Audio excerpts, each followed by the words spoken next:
Hello friends, स्वागत है आपका एक बार फिर से पीएनसी के ऑनलाइन प्लेटफॉर्म पे।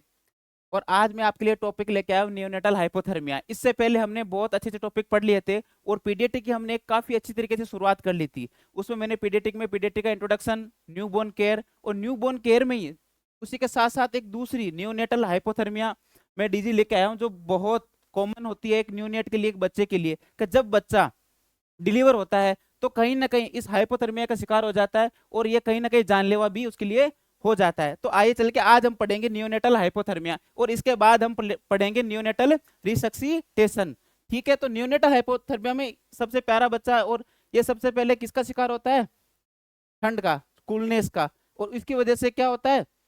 बच्चा कहीं ना कहीं शौक में भी चला जाता है। और इसका हमें क्या करना है, एक तरह से इसका क्या करना है, प्रिवेंशन करना है। तो नियोनेटल हाइपोथर्मिया में सबसे पहले हम क्या क्या पढ़ेंगे? नियोनेटल हाइपोथर्मिया में हम सबसे पहले पढ़ेंगे टाइप्स, कि कौन माइल्ड है, कौन मॉडरेट है और कौन सा सीवियर। हमें देखते ही पता चल जाना चाहिए कि बच्चा किस कैटेगरी में चला गया है। कि ठीक है सर, टाइप्स हो जाएंगे। उसके बाद में फ्रीक्वेंसी, फ्रीक्वेंसी के बाद में हम पढ़ेंगे रिस्क फैक्टर, कौन कौन से ऐसे कारण हैं जो हाइपोथर्मिया को बढ़ावा देते हैं और कौन कौन से कोज हैं। उसके बाद में हम पढ़ेंगे सोर्स ऑफ हीट लॉस, किन किन वजह से एक लेबर रूम में या एक वार्ड में हीट लॉस का कौन कौन सा मुख्य कारण है। उसके बाद में सोर्स ऑफ हीट प्रोडक्शन, और एक बच्चा अपना हीट, समझ रहे हो मेरी बात, हीट प्रोडक्शन कैसे करता है।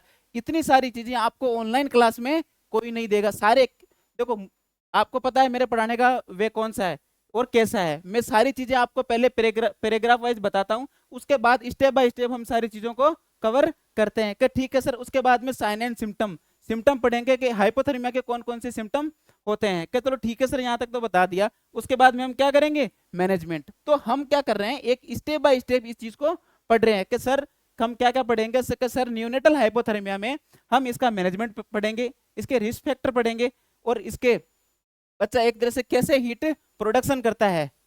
ठीक है, और source of heat loss, loss किन किन कारणों से होती है, जो चार मुख्य कारण है वो भी आज हम इस क्लास में पढ़ेंगे। तो मेरे साथ मैं आपको पहले भी वादा किया है कि इस अपनी क्लास में, बहुत ही प्यारी क्लास में, मैं आपको एक एक चीजें पढ़ाऊंगा सारी की सारी। कि सर पहले आपने ब्रेस्ट फीडिंग पढ़ाया, उसके बाद में आपने इंट्रोडक्शन पढ़ाया पीडियाट्रिक का, उसके बाद में न्यूनेटल केयर पढ़ाया, जो 5 क्लीन स्टेप पढ़ाए, और इसके बाद में हम क्या लेके आए? Neonatal hypothermia. तो ये हम सारी सारी चीजें एक एक करके सारी चीजें पढ़ेंगे।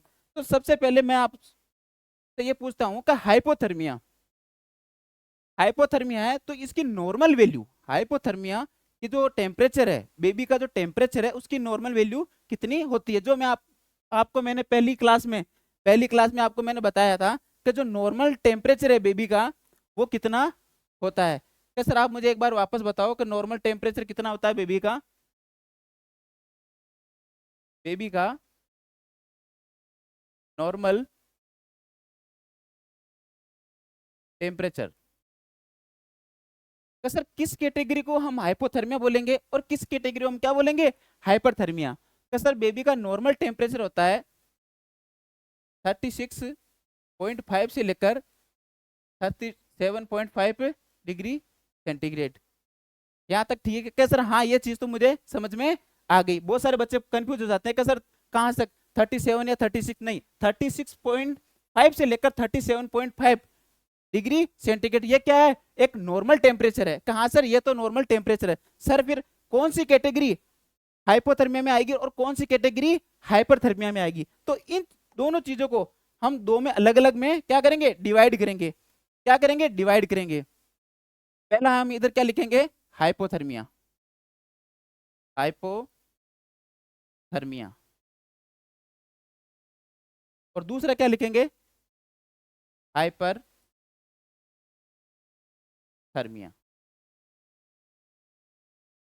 देखो क्लास सारी एक एक चीज से, छोटी से छोटी चीज से लेकर, और मैं एक एक चीज आपको इसलिए पढ़ा रहा हूँ कि जो लो लेवल का बच्चा है उससे लेकर जिसने पढ़ रखा है उसके लिए ठीक है, उसका रिवीजन हो जाएगा। लेकिन जिसने नहीं पढ़ा, जो शुरुआत में है, जो अभी कॉलेज में है, बीएससी नर्सिंग या जीएनएम कर रहा है, तो उसके लिए सारी चीजें एक एक चीज क्या है? महत्वपूर्ण है। और नोट्स बनाने के लिए तो सबसे बड़ा फायदा है इसके लिए। कि सर हाइपोथर्मिया, सबसे पहले हाइपरथर्मिया, हाइपरथर्मिया में हम क्या देखते हैं? कि सर अगर बच्चे का टेम्परेचर, अगर बच्चे का टेम्परेचर कितना कितना होगा? 37 डिग्री से अबव, कितना होगा 37 डिग्री से अबव, 37 डिग्री सेंटीग्रेड से अबव। सर इसमें सर इसकी हमने सर तीन कैटेगरी ली है, कौन कौन सी ली है इसकी, हमने कौन कौन सी कैटेगरी ली है इसकी, हमने तीन कैटेगरी ली है। कौन कौन सी? पहली ली है हमने माइल्ड, दूसरी मॉडरेट, सर पहली कौन सी ली है? माइल्ड ली है। दूसरी कौन सी ली है? मॉडरेट ली है। सर तीसरी कौन सी ली है? सीवियर। कौन सी ली है? Severe category. सर सीवियर में क्या होगा? सीवियर हाइपोथर्मिया में क्या होगा? सीवियर हाइपोथर्मिया में माइल्ड हाइपोथर्मिया, मॉडरेट हाइपोथर्मिया और सीवियर हाइपोथर्मिया का सर इस कैटेगरी में 32 डिग्री 32 डिग्री सेंटीग्रेड से बिलो अगर टेम्परेचर बच्चे का चला गया है तो वो किस कैटेगरी में आएगा? सीवियर हाइपोथर्मिया की कंडीशन में आएगा। क्या सर ठीक है, मॉडरेट का और माइल्ड का? क्या सर माइल्ड का 36.4 से मान लो 36, अगर इस कैटेगरी में उस बच्चे का टेम्परेचर है तो वो किस कंडीशन में आएगा?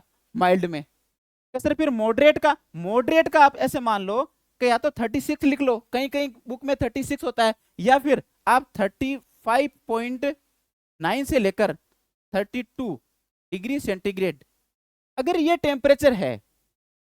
कौन कौन से? कि सर बेबी नॉर्मल टेम्परेचर हमने कितना माना? कि सर ये हमने इतना माना, 3 स्टार कर लेना इस चीज को, हर क्वेश्चन में या हर एग्जाम में पूछ लेता है। कि सर हाइपोथर्मिया की हमने कितनी मानी? 3 कंडीशन। कौन कौन सी? सर माइल्ड हाइपोथर्मिया, मॉडरेट और सीवियर।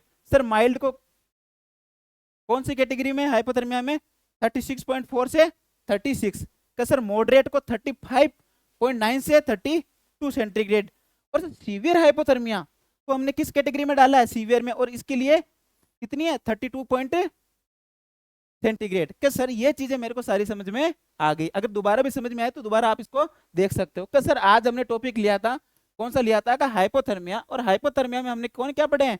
टाइप्स पढ़े हैं। और टाइप्स में हमने सबसे पहले क्या पढ़ा है? कि सर नॉर्मल तो ठीक है, का नॉर्मल इतना होता है, और इसके कितने? 3 कैटेगरी होती है। और 3 कौन कौन सी पढ़ी? कि सर हाइपोथर्मिया में हम माइल्ड, मॉडरेट और मैं एक एक बता रहा हूँ आपको सारी चीजें, एक एक चीज यही याद करवा के जाऊंगा, आपको दोबारा पढ़ने की क्या है जरूरत नहीं पड़ेगी। कि ठीक है सर। और हाइपरथर्मिया में 33 डिग्री अबव। कि ठीक है सर, यहां तक तो मेरी चीज समझ में आ गई। लेकिन एक बच्चा है, किसी ने बोल दिया कि सर मुझे ये नहीं पता कि कितना है, मैं टेम्परेचर चेक करूंगा नहीं करूंगा। मैं उस बच्चे को देख के या उस बच्चे को छू के देखना चाहता हूं कि ये कौन सी कैटेगरी में है। समझ रहे बच्चा? कि सर ये बच्चा नॉर्मल है, अब नॉर्मल है या सीवियर कंडीशन में जा रहा है। तो मैं बता रहा हूं, मेरी बात सुनना, अगर बच्चे को आप छू के बता दोगे ना तो उस दिन आप समझ लेना कि भगत सर की क्लास क्या हो गई? मेरी पूरी हो गई। कि उन्होंने मुझे देखते ही बता दिया या छूते ही बता दिया कि कौन सी कैटेगरी में बच्चा है। अगर बच्चे का एक चीज, जब भी जाओ वार्ड में जाओ या आपके पास न्यूबॉर्न है तो न्यूबॉर्न को आप देखना, अगर बच्चा, सुनना मेरी बात, सारे के सारे कौन से हैं? गोल्डन पॉइंट है। नोट लगा के लिख लेना इस चीज को, क्या कर लेना? इस चीज को नोट लगा के लिख लेना। कि सर क्या लिखूं? क्या अगर बच्चा के हाथ, हैंड, उसके पैर, फिट और अब्डोमन, और अब्डोमन ये तीनों ही वार्म है, अगर ये तीनों ही गर्म है बच्चे के, क्या है बच्चे के? वार्म है। क्या है बच्चे के? वार्म है। तो वो कौन सी कैटेगरी में है या कौन सा बच्चा है वो? कि सर वो बच्चा क्या है? नॉर्मल है। इतना मसाला कोई नहीं देगा आपको कि सारी चीजें एक एक चीज है, और ये सारे के सारे क्या होते हैं?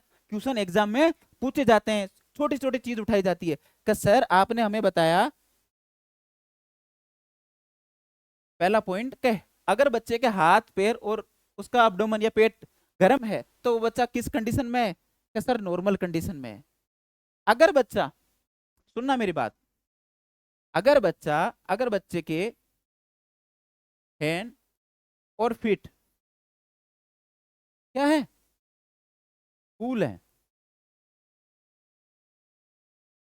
क्या है, कूल है, और अब्डोमन क्या है, वार्म है। अब्डोमन क्या है, वार्म है।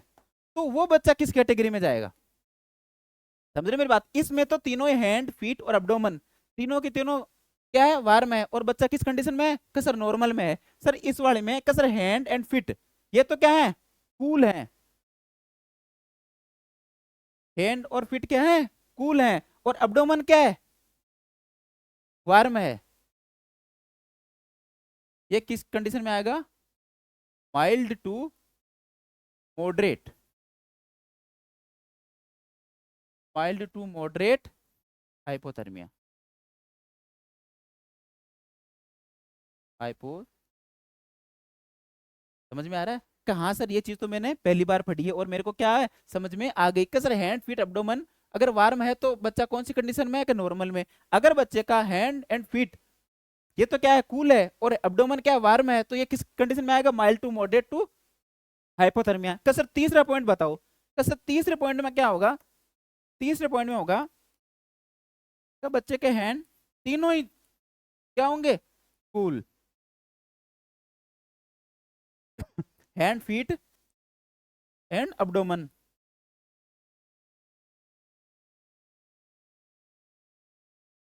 और ये कैटेगरी किस में जाएगी, severe, H E, severe hypothermia.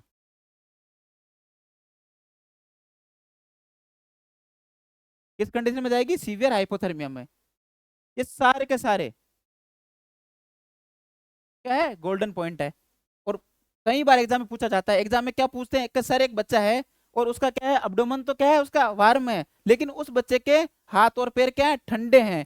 तो इस ये कंडीशन किस कौन सी में जाएगी, किस में जाएगी, माइल्ड टू मॉडरेट। तो आपको बच्चे को छूते ही पहचानना है, कौन से बच्चे को, इतने प्यारे से बच्चे को, इतने प्यारे से बच्चे को छूते ही आपको देखना है कि सर इस बच्चे के हाथ और पैर क्या है, ठंडे हैं, और अब्डोमन गर्म है, तो ये माइल्ड टू मॉडरेट हाइपोथर्मिया की कंडीशन में क्या है, जा रहा है। और अगर बच्चे के तीनों ही गर्म है, हाथ पैर और अब्डोमन तीनों ही गर्म है, तो बच्चा क्या है, नॉर्मल कंडीशन में है। बहुत ही प्यारा बच्चा है, इस बच्चे की क्या बना देता हूं मैं, पूछे, समझे मेरी बात। अगर ये बच्चा, और अगर बच्चा, बच्चे के हाथ पैर और अब्डोमन तीनों ही ठंडे हैं, तो वो किस कंडीशन में है, अब नॉर्मल कंडीशन में या सीवियर हाइपोथर्मिया की कंडीशन में है। तो आज हमारे टॉपिक में हमने इंट्रोडक्शन में क्या सर ये चीजें पढ़ी कि सर टाइप्स, तीन, दो टाइप्स होते हैं, हाइपर और हाइपो। और हाइपर में 33 डिग्री अबव, और हाइपो में हमने क्या पढ़ा, माइल्ड मॉडरेट और सीवियर का। ठीक है सर, ये चीजें मैंने पढ़ ली। तो उसके बाद में फ्रीक्वेंसी, फ्रीक्वेंसी में क्या है कि सर, फ्रीक्वेंसी में क्या है, हैंड फीट एब्डोमेन ये सारी कंडीशन कौन सी नॉर्मल होगी, कौन सी माइल्ड टू मॉडरेट होगी, और कौन सी सीवियर होगी। कि सर ये चीजें मेरे को समझ में आ गई। कि चलो ठीक है आगे बढ़ते हैं। अगर यहाँ तक चीजें आपको समझ में आ गई तो हम चीजें आगे बढ़ते हैं। दूसरा पॉइंट है कि सोर्स ऑफ हीट लॉस, एक बच्चे का क्या कारण है, क्या होने का, ठंडा होने का या हीट हाइपोथर्मिया में जाने का कारण क्या क्या, कौन कौन से ऐसे कारण हैं, कौन कौन से ऐसे कारण है, क्या लिखेंगे। तो सर या तो आप उसको रिस्क फैक्टर बोल दो, क्या बोल दो, रिस्क फैक्टर बोल दो, किसके, हाइपो, हाइपोथर्मिया के। क्या सर एक एक करके सारी चीजें बताओ।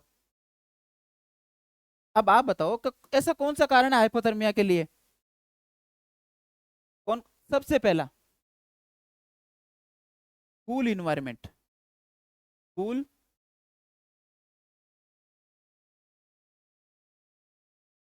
कूल इन्वायरमेंट का, उसका टेम्परेचर, लेबर रूम का टेम्परेचर कितना है, 25 से कम है, समझ रहे मेरी बात, 22 है, 23 है, 20 है, तो वो नहीं होना चाहिए, कूल इन्वायरमेंट।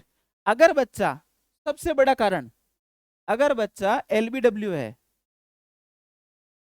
एलबीडब्ल्यू है कौन सा, सर बच्चा लो बर्थ वेट है।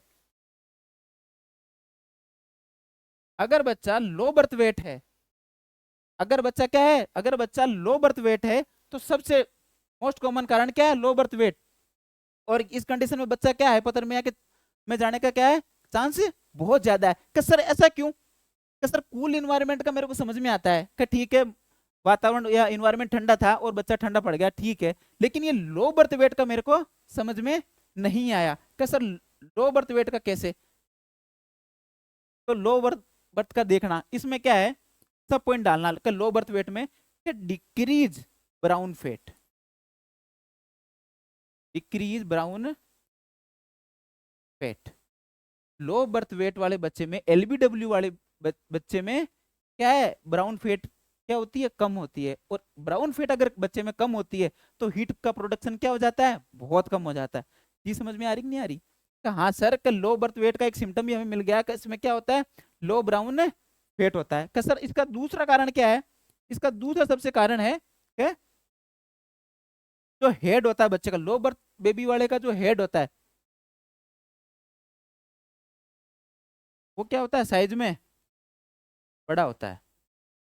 लो बर्थ वेट वाले बच्चे का जो हेड है वो क्या होता है, बड़ा होता है। और उस कहीं ना कहीं इसका कारण क्या होता है, हीट लॉस का कारण होता है। कैसा, ठीक है, एलबीडब्ल्यू वाले में ब्राउन फेट कम होता है और हेड का, ठीक है सर, ये चीज समझ में आ गई। क्या सर कूल इन्वायरमेंट हो गया, सर कूल क्लॉथ या ठंडे कपड़े, कूल रेडियंट वार्मर,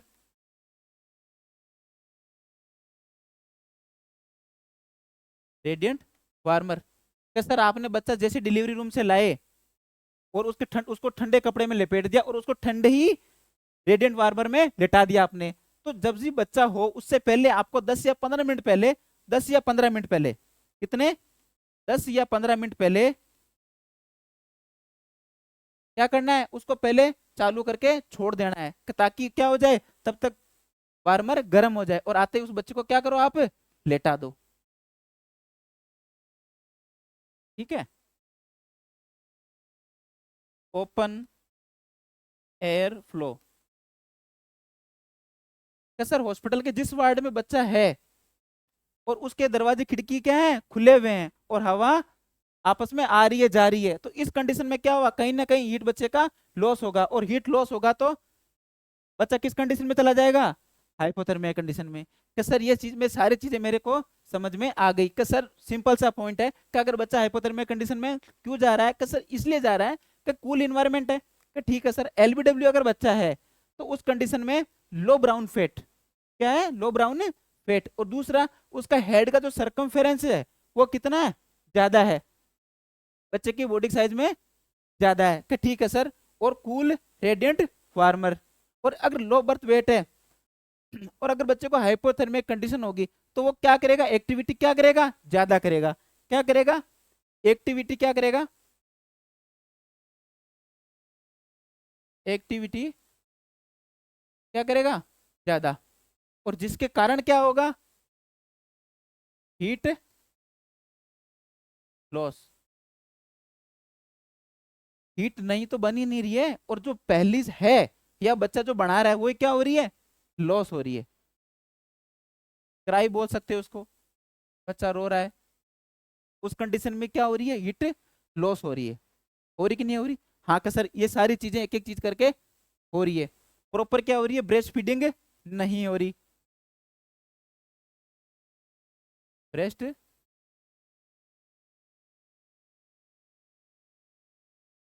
फीडिंग नहीं हो रही, तो प्रॉपर उसको क्या मिल नहीं मिल रहा, उसको न्यूट्रिशन नहीं मिल रहा। और जब न्यूट्रिशन नहीं मिल रहा उस बच्चे को तो क्या हो रहा है, हीट लॉस हो रही है। तो ये सारे के सारे कहीं ना कहीं सारे के सारे एक तरह से रिस्क फैक्टर हैं हाइपोथर्मिया के लिए। क्या सर चीजें समझ में आई कि नहीं? क्या हाँ सर, मेरे सारी चीजें समझ में आ गई कि सर लो इन्वायरमेंट है, एलबीडब्ल्यू बच्चा है, लो ब्राउन फेट, एलबीडब्ल्यू में हीट की साइज इंक्रीज है, फुल रेडियंट वार्मर है, ओपन एयर फ्लो है, और उसके बाद में एक्टिविटी इंक्रीज है, बच्चा क्राई कर रहा है और ब्रेस्ट फीडिंग कम हो रही है। कहा हाँ सर, ये चीजें मेरे समझ में आ गई। आप आगे बताओ, समझ में आ रहा कि नहीं आ रहा आपको?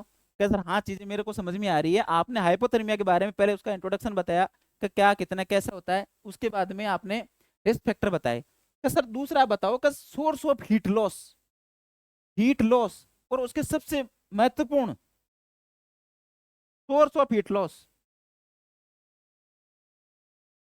और ये इसको 3 स्टार बना लेना। कई बार एग्जाम में पूछा जाता है कि sir source of heat loss और इसके 4 मुख्य कारण है। सोर्स ऑफ हीट लॉस, क्या सर कौन कौन से कारण है? हीट लॉस के 4 कारण कौन कौन से हैं? क्या सर पहला कारण कौन सा है? पहला कारण कौन सा है? क्या सर पहला है कन्वेक्शन।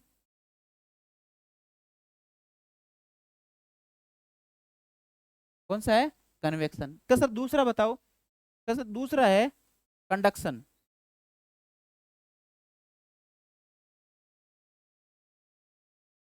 दूसरा कौन सा है? कंडक्शन। क्या सर तीसरा बताओ? इवापोरेशन। क्या सर चौथा बताओ?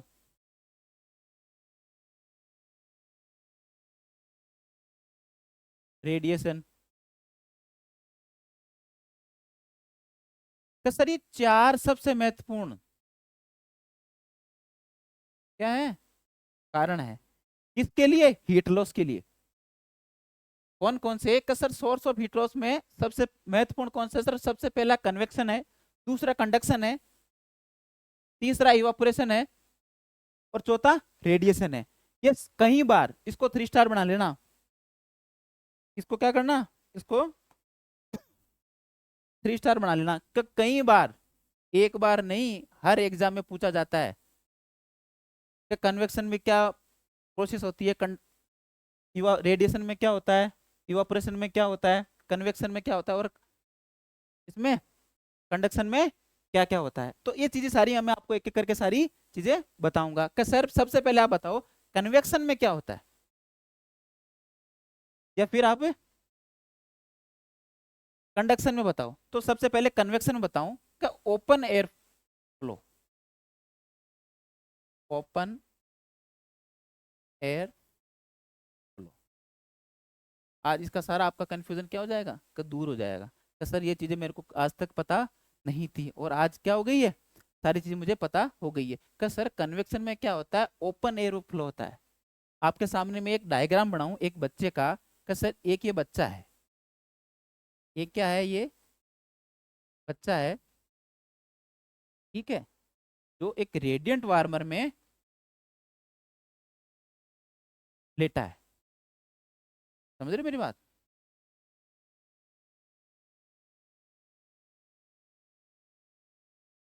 एक ये बच्चा है जो क्या है, रेडियंट वार्मर में लेटा हुआ है। बहुत ही प्यारा बच्चा बनाया मैंने वैसे। कि सर एक ये बच्चा है और रेडियंट वार्मर में या ओपन लेटा हुआ है।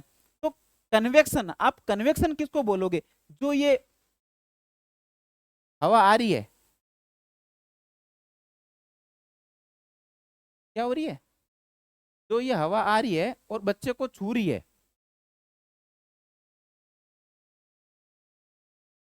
ये क्या कहलाएगी? कन्वेक्शन कहलाएगी। ये क्या कहलाएगी? कन्वेक्शन कहलाएगी। कि ये जैसे ही इसको छू के जा रही है, बच्चे को क्या कर रही है?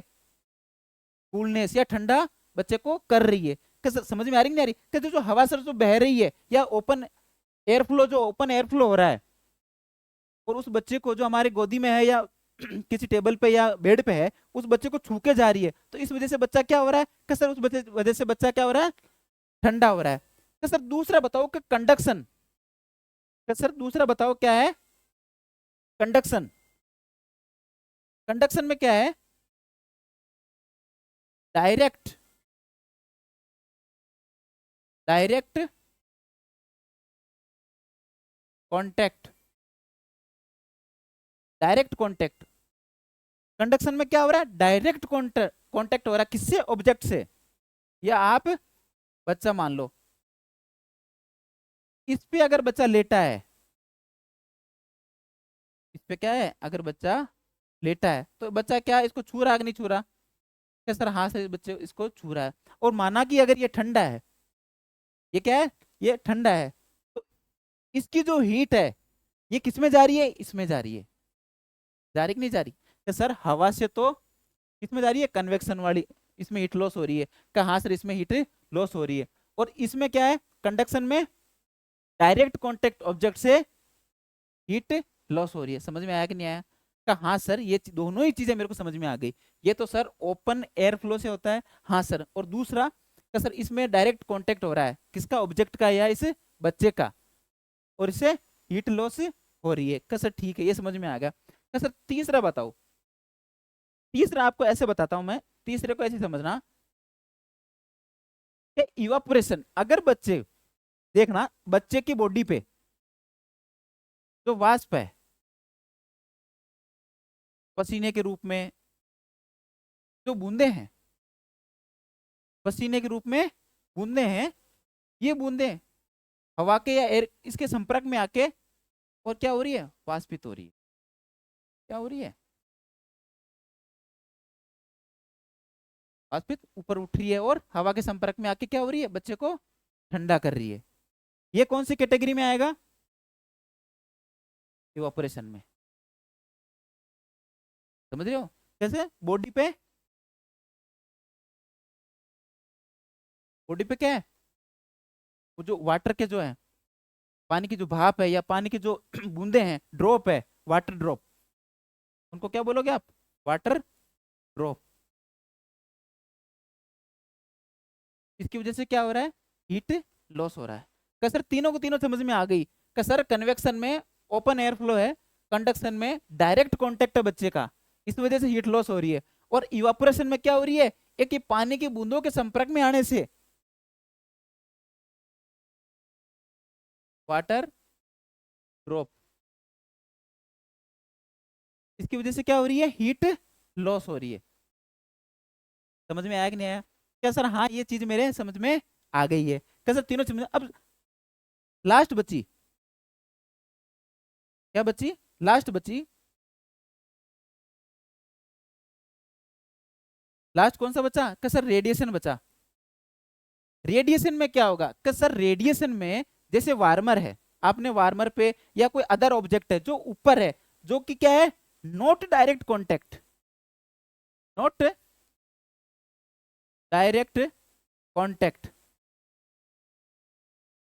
इतना डिटेल में आपको ऑनलाइन प्लेटफॉर्म पे कोई नहीं समझाएगा, जितनी मैं सारी मेहनत किसके लिए कर रहा हूं, आपके लिए कर रहा हूं। कि सर रेडिएशन में क्या होगा, नॉट डायरेक्ट कॉन्टेक्ट, कौन कॉन्टेक्ट, किसका, ऑब्जेक्ट का या बच्चे का। तो सर का सर यहां है, और इसमें क्या हो रहा है, आपको अदर कलर से समझाता हूं एक बार, समझ में आ जाएगा। ग्रीन वाले से इसमें, इसको हटा देता हूं एक बार ना, वाटर ड्रॉप को, इसमें ये अदर ऑब्जेक्ट है, इससे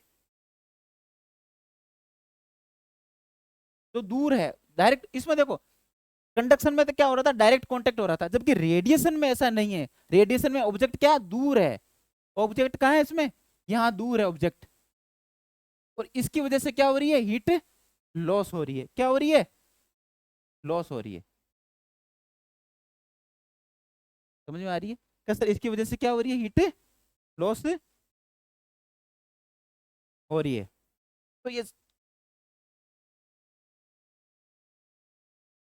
सारी चीजें आपके समझ में आ गई कि हाँ सर ये सारी चीजें मेरे को समझ में आ गई, चारों की चारों।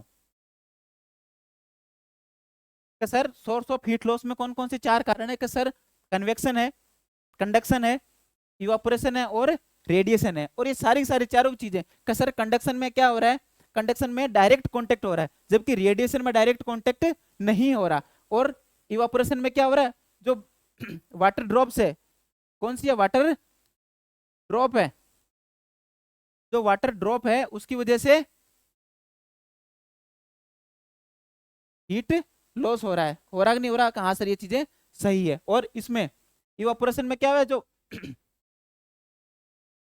सॉरी कन्वेक्शन में हो गया ओपन एयर फ्लो, कंडक्शन में ये हो गया। क्या सर ठीक है, यहां तक मेरे को चीजें समझ में आज आ गई। क्या सर हम हाइपोथर्मिया पढ़ रहे थे, हाइपोथर्मिया में अपने सोर्स ऑफ हीट लॉस पढ़ लिया, इसके टाइप्स पढ़ लिए, और अब हम पढ़ेंगे सोर्स ऑफ हीट प्रोडक्शन। कहीं सर हीट प्रोडक्ट कैसे होती है, हीट का प्रोडक्शन कैसे होता है, क्या सर ये चीजें हम अब पढ़ेंगे। क्या सर हीट प्रोडक्शन कैसे होता है।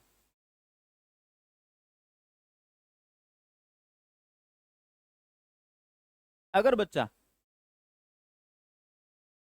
कूल इन्वायरमेंट के संपर्क में आ गया, देखना एक बार, एक न्यू बोर्न है, यहां से शुरू करते हैं। एक न्यू बोर्न है, एक न्यू बोर्न है, और वो किसके संपर्क में आ गया, कूल इन्वायरमेंट के।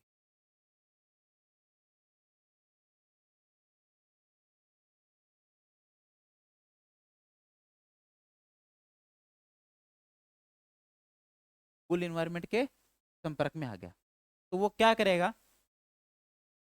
अगर कोई बच्चा है अगर कूल इन्वायरमेंट के संपर्क में आएगा या ठंडा होगा, तो वो क्या क्या करेगा, रेस्टलेसनेस या क्राई करेगा। उसकी एक्टिविटी क्या हो जाएगी, उसकी एक्टिविटी तेज हो जाएगी, क्या हो जाएगी, इंक्रीज हो जाएगी। तो हम क्या लिखेंगे, इंक्रीज एक्टिविटी, क्या लिखेंगे, इंक्रीज एक्टिविटी। और दूसरा क्या लिखेंगे, क्राई, इंक्रीज क्राई। सही है कि नहीं है, कहाँ सर यहाँ तक मेरे को समझ में आ रहा है कि एक न्यू बोर्न है और कूल एनवायरनमेंट के वो संपर्क में आया, और जैसे संपर्क में आया उसकी एक्टिविटी क्या हो गई, इंक्रीज हो गई और क्राई करने लग गया। कि ठीक है सर यहाँ तक मेरे को समझ में आ गया। और जैसे ही वो क्राई कर रहा है तो एक सिस्टम होता है सिंपैथेटिक, वो सिंपैथेटिक सिस्टम क्या हो जाएगा, एक्टिवेट हो जाएगा। क्या हो जाएगा, सिंपैथेटिक सिस्टम एक्टिवेट हो जाएगा।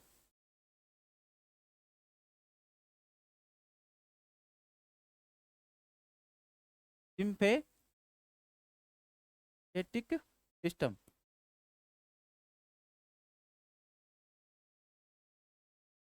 सिंपैथेटिक सिस्टम क्या हो जाएगा, एक्टिवेट।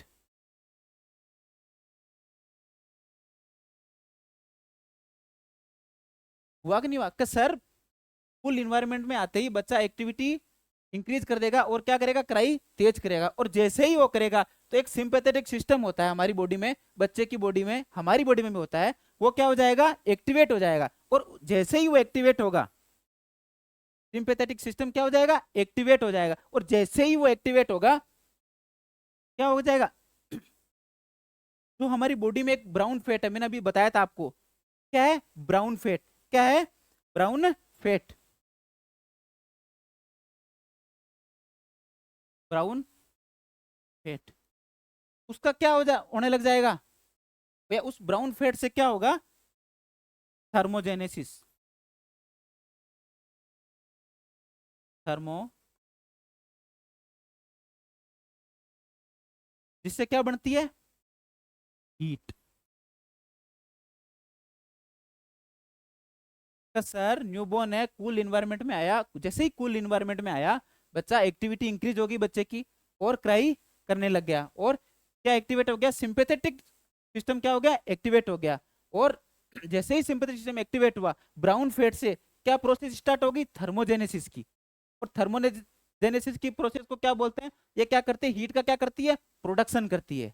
समझ में आ रहा कि नहीं आ रहा, कि सर आप में ये चीज समझ में आ गया कि थर्मोजेनेसिस हो रहा है और हीट क्या हो रही है, प्रोडक्शन हो रही है। लेकिन जो ये ब्राउन फैट है ये कहाँ कहाँ पे होता है, कि कौन सा, कि सर ये जो ब्राउन फैट है, तो आप बार बार बोल रहे हो कि ये जो ब्राउन फैट है ये कहाँ कहाँ पे होता है, जो ब्राउन फैट है ये कहाँ पे होता है। सबसे पहले होता है nap of the neck, nap of the neck, इस साइड में, बैक साइड में, यहाँ। क्या सर, और दूसरा होता है एक जिला में। क्या ठीक है सर, क्या सर ये ब्राउन फेट होता है कहाँ कहाँ पे होता है, क्या नेप ऑफ द नेक, और दूसरा कहाँ होता है, एक जिला में। क्या सर तीसरा, ग्रोइन में, कहाँ होता है, ग्रोइन में। क्या सर उसके बाद में चौथा कहाँ होता है, पेरीनेटल पेरिनेटल एरिया। सर आपने ये चीज बता दी कि थर्मोजेनेसिस प्रक्रिया या प्रोसेस स्टार्ट हो गई है, हीट प्रोडक्शन हो रहा है, और हीट प्रोडक्शन किससे हो रहा है? कि सर ब्राउन फैट से। और ब्राउन फैट कहाँ कहाँ पे? कि नेप ऑफ द नेक है, एक्जिला है, ग्रोइन है, पेरिनेटल एरिया है। कि सर इन चीजों पे क्या हो रहा है? ये फैट मौजूद है। और इस फैट का अब क्या होगा? इस फैट का अब क्या होगा? ऑक्सीडेशन।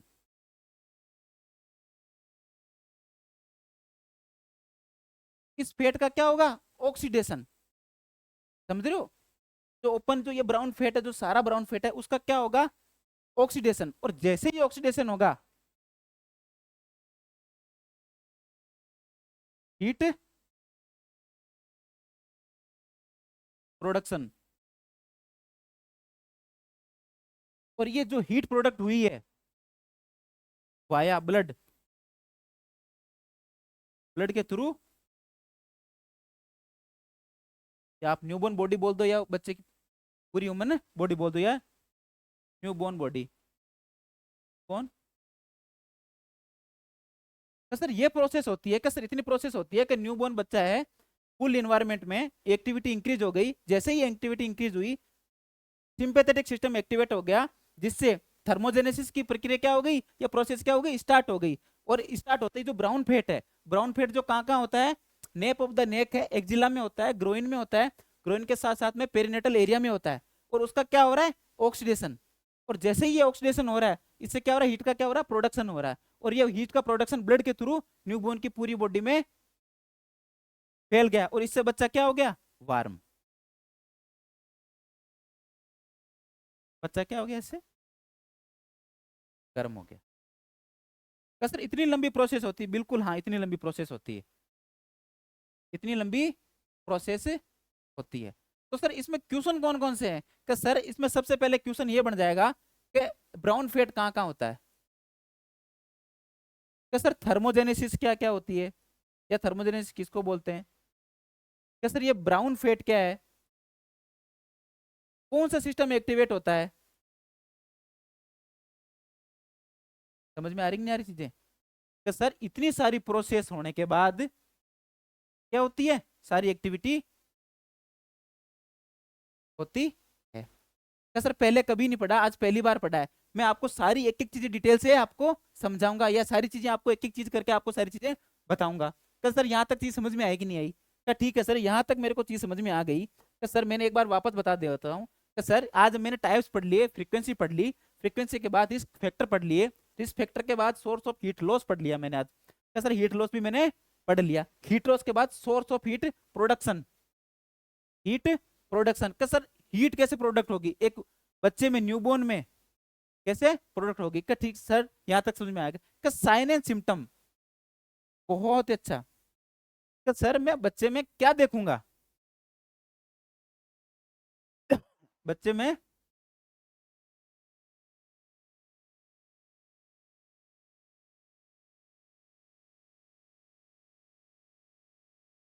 बच्चे में क्या देखूंगा मैं? साइन एंड सिम्टम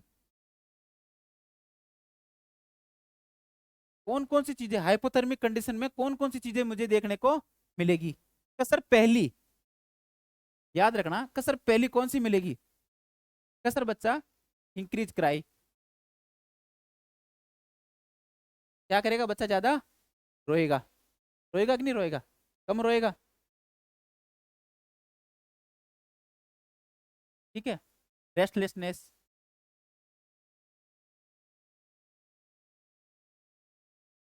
ठीक है। कहाँ सर यहाँ तक समझ में आ गया? उसकी टोन क्या हो जाएगी? पहले क्राई करेगा, ठीक है, उसके बाद में उसकी टोन क्या हो जाएगी? डिक्रीज हो जाएगी। ठीक है, इसको आप प्लस माइनस कर सकते हो। ठीक है, टोन क्या हो जाएगी? डिक्रीज हो जाएगी। सर इसके बाद में हाइपोटेंशन।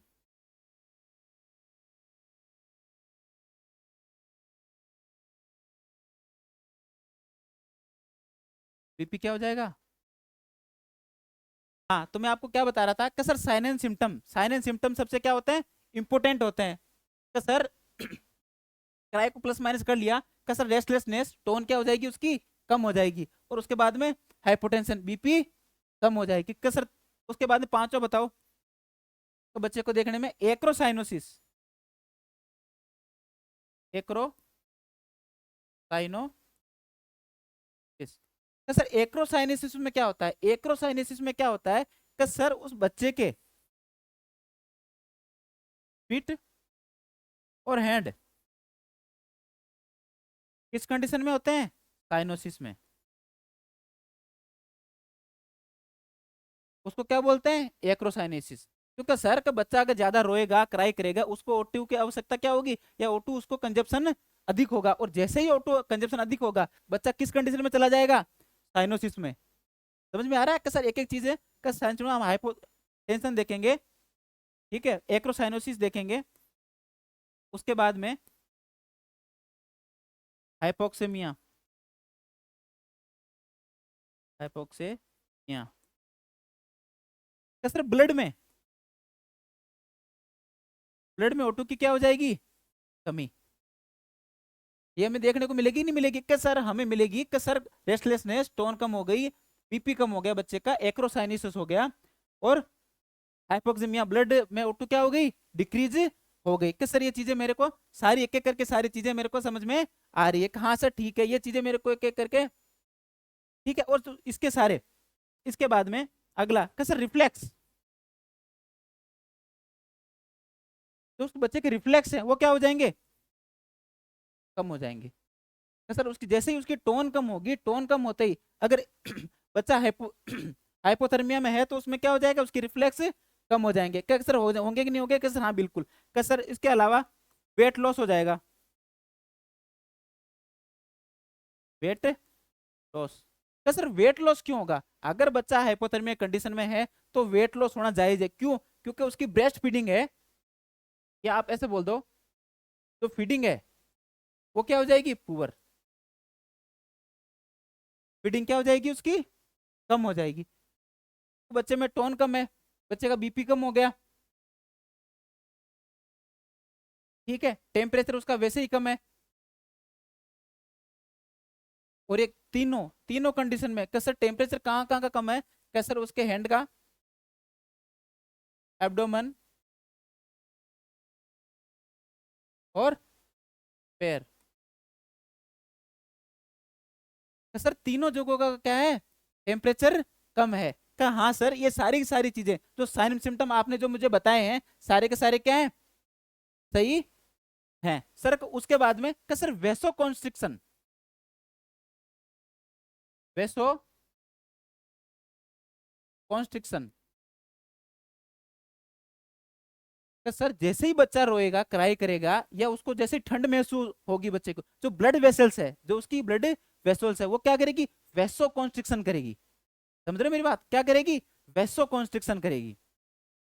और ये वेसो कॉन्स्ट्रिक्शन से क्या होगा, आपका ब्लड प्रेशर कम होगा, ठीक है, हार्ट रेट क्या होगी, डिक्रीज होगी।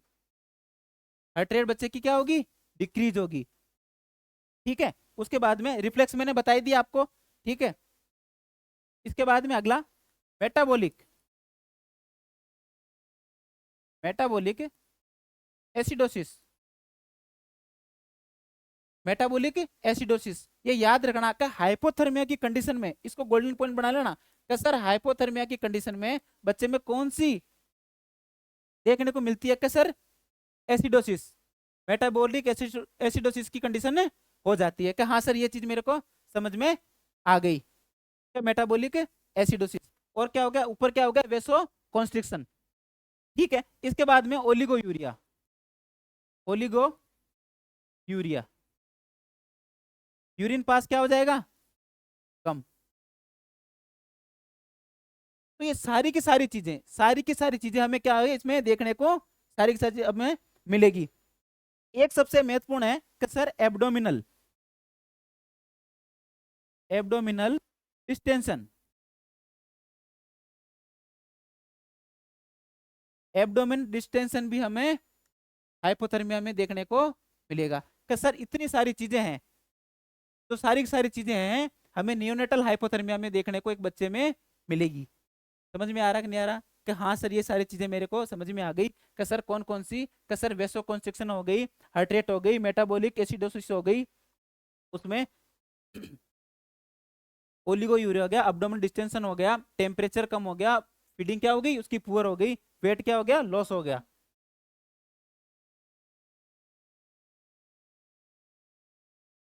तो सर कुछ और बताओगे कि नहीं इतनी सारी चीजें हैं ये कहीं ना कहीं हमें, कि सर एक चीज और बता दो कि सर कई कई बार हमें देखता है कि डिक्रीज कैपिलरी रिफिल टाइम, क्या कैपिलरी रिफिल टाइम वो क्या हमें देखने को मिलेगा, कम देखने को मिलेगा। क्या सर ये चीज समझ में आ गई, क्या सर हाँ ठीक है ये चीजें मेरे समझ में आ गई। तो सर आज मैंने इसमें क्या क्या पढ़ लिया, क्या सर हाइपोथर्मिया में मैंने फ्रीक्वेंसी पढ़ ली, रिस्क फैक्टर पढ़ लिया, सोर्स ऑफ हीट लॉस पढ़ लिया, सोर्स ऑफ हीट प्रोडक्शन पढ़ लिया, साइनस सिम्टम। अब मैनेजमेंट, क्या इस हाइपोथर्मिक कंडीशन को हम मैनेजमेंट कैसे करें, वो बहुत जरूरी है बच्चे को बचाने के लिए या बच्चे की कंडीशन में सुधार लाने के लिए, बचाने के लिए और कंडीशन में सुधार के लिए मैनेजमेंट उतना ही क्या है इंपॉर्टेंट है, क्या है इंपॉर्टेंट है। क्या सर उसके लिए हमें क्या क्या करना पड़ेगा, उसके लिए हमें मैनेजमेंट के लिए क्या क्या करना पड़ेगा। सबसे पहला रूमिंग, जो मैंने पहले भी बताया था आपको। क्या सर दूसरा बताओ, skin to skin contact. Sir तीसरा बताओ, प्रॉपर प्रॉपर फीडिंग। क्या सर, वार्म क्लॉथ, गर्म कपड़े, रूमिंग होना चाहिए, स्किन टू स्किन वो होना चाहिए, कांटेक्ट होना चाहिए, केएमसी। सही है कि नहीं है, क्या सर केएमसी, हाँ केएमसी के बाद में वार्म क्लॉथ हो गए, कहाँ सर चीज़ है, तो ओपन एयरवे नहीं होना चाहिए, ओपन एयरवे क्या होना चाहिए, नहीं होना चाहिए। तो सर मैनेजमेंट में हम क्या करेंगे, रूमिंग करेंगे, स्किन टू स्किन कांटेक्ट करेंगे, प्रॉपर फीडिंग करेंगे, वार्म क्लॉथ रहेंगे, केएमसी, ओपन एयरवे। तो सर ये सारी की सारी चीजें, तो सर कुछ और बता दो रूमिंग के अलावा। तो रूमिंग का क्या है, मदर और बच्चे को एक दोनों को क्या करेंगे एक साथ रखेंगे, स्किन टू स्किन में आप केएमसी देख लो, ठीक है, वार्म क्लॉथ। और अगर आप रेडिएंट वार्मर में रख रहे हो तो रेडिएंट वार्मर भी क्या होना चाहिए, गर्म होना चाहिए पहले से। तो सर उसके बाद में ओपन एयरवे, खुला, खिड़की दरवाजे खुले नहीं होने चाहिए ताकि हवा आर पार बच्चे के नहीं हो। तो ये सारी की सारी चीजें कहीं ना कहीं ये बच्चे को हाइपोथर्मिक कंडीशन से बचाती है। कि सर एक चीज छूट गई मेरे से, कि सर मैं बार बार फ्रीक्वेंसी फ्रीक्वेंसी कर रहा हूँ, कि सर ये सारी चीजें एक चीज मेरे से छूट गई कि इसमें क्या है, इसमें मेरे से क्या रह गया। कि सर मेरे से इसमें से रह गया कि अगर बच्चा, समझ रहे मेरी बात, कि अगर बच्चा 2 किलो से, इसमें हम उसको 3 4 कैटेगरी में क्या करेंगे उसको डिवाइड करेंगे, कि एक नॉर्मल बच्चा है उसका टेम्परेचर फ्रीक्वेंसी, नॉर्मल बच्चा है, नॉर्मल नॉर्मल बेबी है, उसका टेम्परेचर कब चेक करेंगे, दिन में वंस, वंस ए डे, दिन में क्या करेंगे एक बार करेंगे। अगर बच्चा नॉर्मल डिलीवरी है, नॉर्मल है, सब चीजें हर सारी नॉर्मल है, तो उसका क्या करेंगे दिन में एक बार उसका टेम्परेचर चेक करेंगे। अगर बच्चा, अगर बेबी, ये सारे के सारे क्वेश्चन है, आपको सारे चीजें एक एक करके सारे में क्वेश्चन ही बता रहा हूं। अगर बच्चा 2.5 किलो से 2 किलो के बीच है, 2.5 किलो से 2 किलो के बीच है तो 3 बार,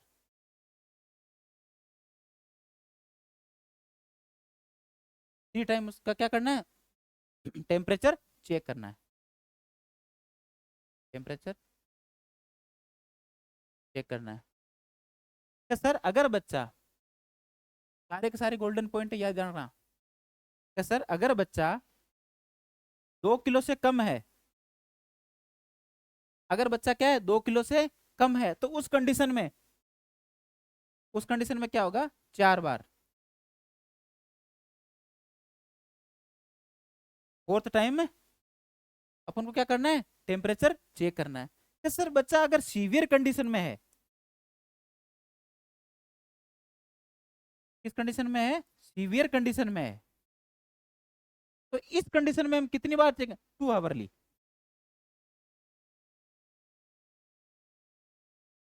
क्या सर ये सारी चीजें मैंने पहली बार पढ़ी है, बिल्कुल मैं पढ़ाऊंगा आपको सारी चीजें, पहली बार ही पढ़ाऊंगा। कि सर नॉर्मल बेबी है उसका दिन में कितनी बार करेंगे, एक बार चेक करेंगे। अगर बेबी 2.5 किलो से 2 किलो के बीच है तो 3 बार चेक करेंगे टेम्परेचर।